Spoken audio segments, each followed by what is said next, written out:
Story 1. Back in 2021, I was working at Dunkin' Donuts and we had mask mandates in place for the store due to COVID-19 being a very present issue.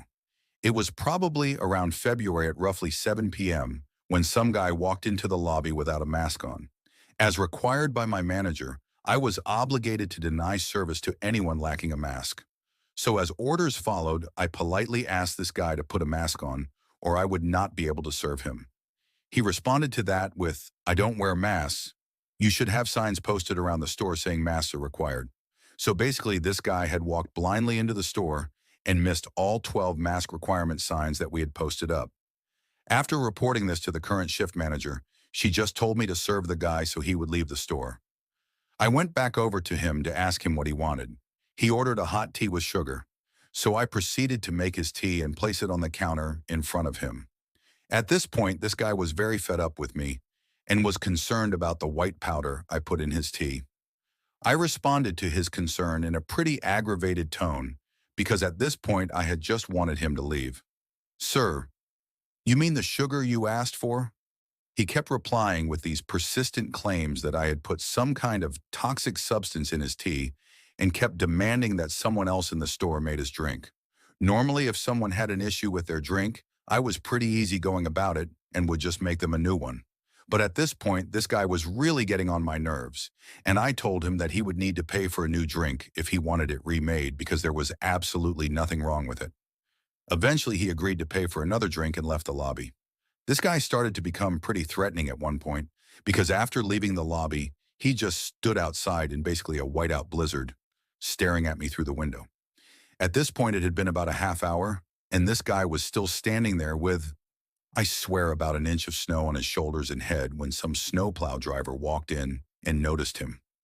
The snowplow driver ended up pointing to this guy and asking me he was okay or if I knew him.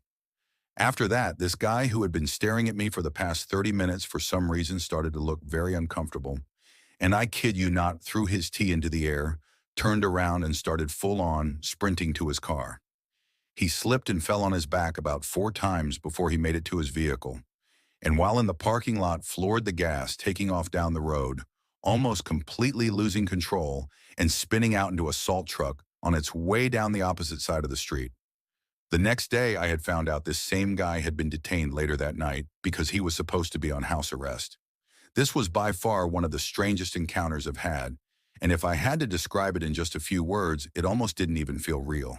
Story 2. Was my roommate going to kill me? As soon as I saw this group, I knew I had to write about my summer roommate. This summer, I, M22, had a paid internship that required me to move to another city, and I dumbly chose the cheapest private room available in the area. I met my roommate, 35 million, once before moving, and he seemed a little awkward, but normal for the most part. I didn't see anything weird until the first day that I drove to the house. I showed up late and found that my key didn't work, so I had to knock on the door, but no one was coming. I ended up waiting for an hour while knocking and calling people that could help, but then my roommate finally opened the front door. He then tells me that he heard me knock the first time, but he had to first evaluate the situation and determine if I was a threat or not. Apparently I wasn't. He then told me about himself, and I found out that he was recently divorced and had been in the military, even though he definitely didn't look like it. He was a bigger guy, and he didn't seem like he was completely there mentally. I didn't get too weirded out until he told me that the 2 most spiritual things that he found you can have in life is having sex, killing someone. All because they both deal with creating and taking life. It was about 11 at night and I still had to unpack my stuff, so I definitely wasn't in the mood to deal with discussions about killing people with a guy I barely knew. So I just said good night. After that, I would have random conversations with him in the hallway, and they always seemed to be oriented around killing people. He'd say stuff like, "I saw these 2 girls fighting on the street yesterday, so I stepped in to stop them. One of them put their arm around me and I thought she could have had a knife, so I legally could have killed her. But there were too many people watching." I didn't actually get scared until my first day off from my internship, where I spent my first full day at the house. I was sitting in my room watching TV with the door shut, and he burst into the room without knocking, and he was covered in sweat and had wide eyes.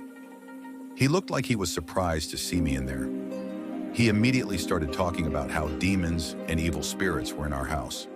I tried playing it off by thanking him for warning me, but when I finally got him out of my room, he started talking to himself in the hallway for a while, then yelled, "Okay, I guess I'll kill myself then." I didn't know what to do, so I poked my head out my door, and when he saw me, he started talking to me like we were in the middle of a conversation, even though he left my room 10 minutes earlier.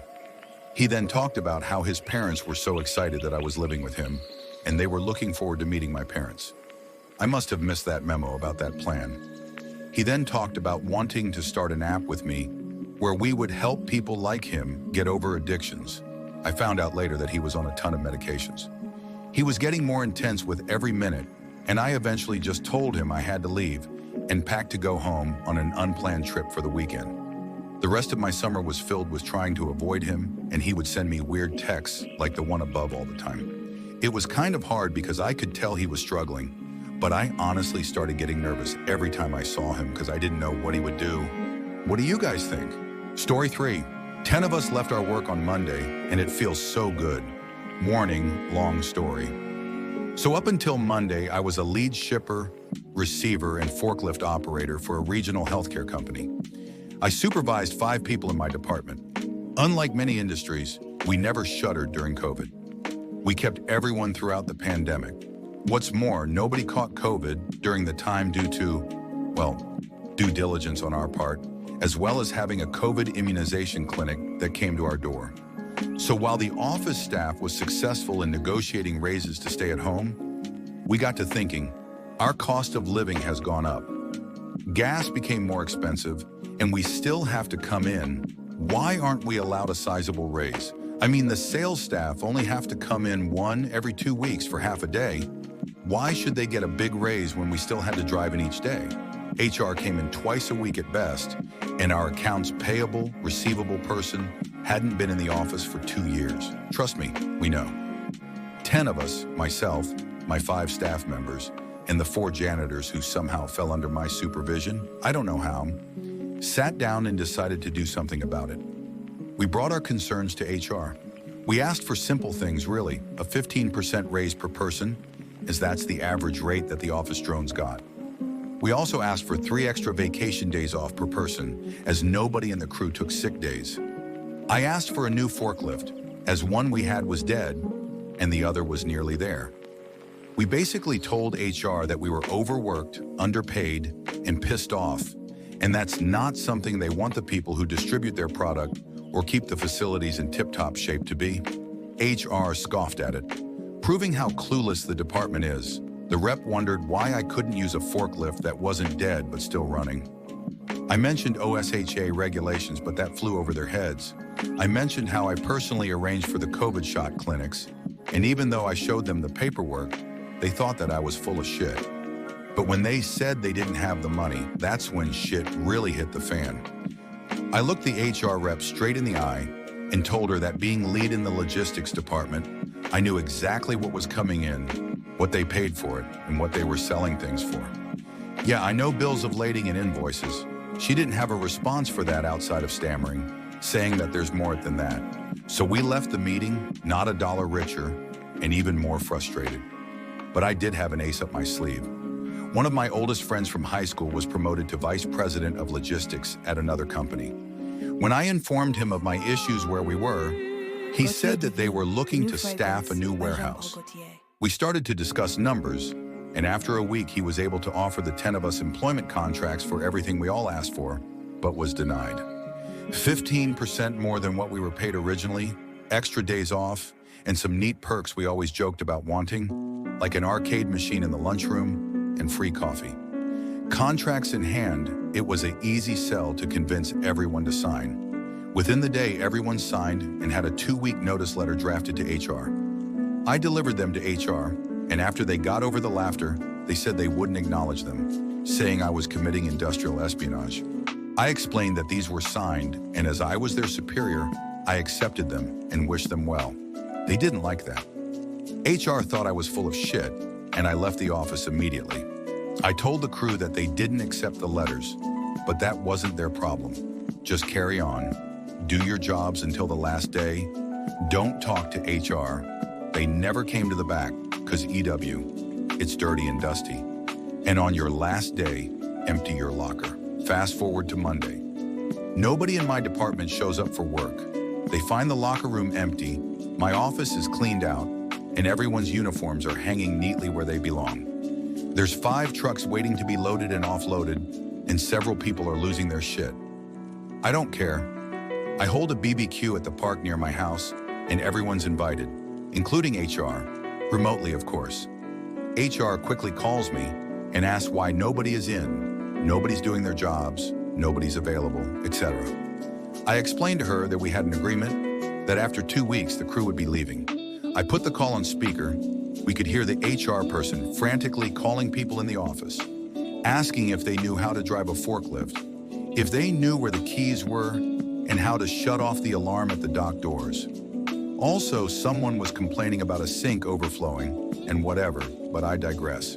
HR said she had expected the problems to blow over because we worked really well, and I told her that yes, we work well together, but at a new place. Money isn't everything. Things are always tight toward the end of the month. It's easy to get frustrated, she said. Eventually, she panicked and offered me basically everything we asked for. But we declined, telling her politely stick her head up her ass and that we were done. I explained this was all about respect and being treated as equals, something that HR and management didn't seem to understand. To them, we were blue-collar workers, but to me, we were a family, a fraternity. Working together through the pandemic made us a family, and not the cringe, we're a family line that is frequently espoused. Fast forward to today, I find all our jobs posted on a few job boards, each offering the same rate of pay we earned before we left. I was informed in the office that the company owner is absolutely irate and wants to fire HR because of how this all went down. At least 3 of his contracts canceled, and he's dealing with a load of other issues stemming from this.